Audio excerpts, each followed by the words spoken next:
সরকারকে অসংখ্য ধন্যবাদ। তিনি শেখ হাসিনা ফ্যাসিস্ট সরকারের একটা রায় দিয়েছেন। রায়টা দিয়েছেন এর জন্য ধন্যবাদ। কিন্তু তিনি তো দেশের বাহিরে, তাকে কবে দেশে ফিরিয়ে আনা হবে এটা নিয়ে সংশয় সন্দেহ রয়েছে। কিন্তু যারা অ্যারেস্ট রয়েছেন, সাবেক আইনজীবী আনিসুল হক, সাবেক প্রধানমন্ত্রীর উপদেষ্টা সালমান এফ রহমান, ডক্টর দীপুমণি, এভাবে আরও কয়েকজন এমপি মন্ত্রী যারা অ্যারেস্ট রয়েছেন, জেলে রয়েছেন, তাদের বিচার প্রক্রিয়াও এগিয়ে এনে তাদের যদি রায় ঘোষণা করা হতো এবং আইনি প্রক্রিয়ার সকল ধাপ শেষ করে কোনো রায় যদি নির্বাচনের আগে কার্যকর করা যেত, তাহলে এটা দৃষ্টান্ত হয়ে থাকতো।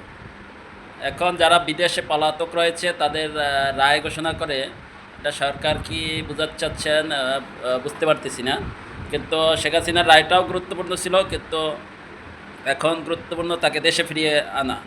আর তারপরে এখন যাদের রায় আসবে এর মধ্য থেকে আমি আশা করব সরকারের কাছে, যারা এখন বর্তমানে অ্যারেস্ট রয়েছেন, বাংলাদেশের জেলে রয়েছেন, তাদের বিচার প্রক্রিয়া দ্রুত সময়ের মধ্যে শেষ করে এবং আপিল বা রিভিউ যা যা প্রক্রিয়া আছে শেষ করে নির্বাচনের আগে যদি সম্ভব হয় তার কোনো না কোনো রায় কার্যকরের দাবি জানাচ্ছি।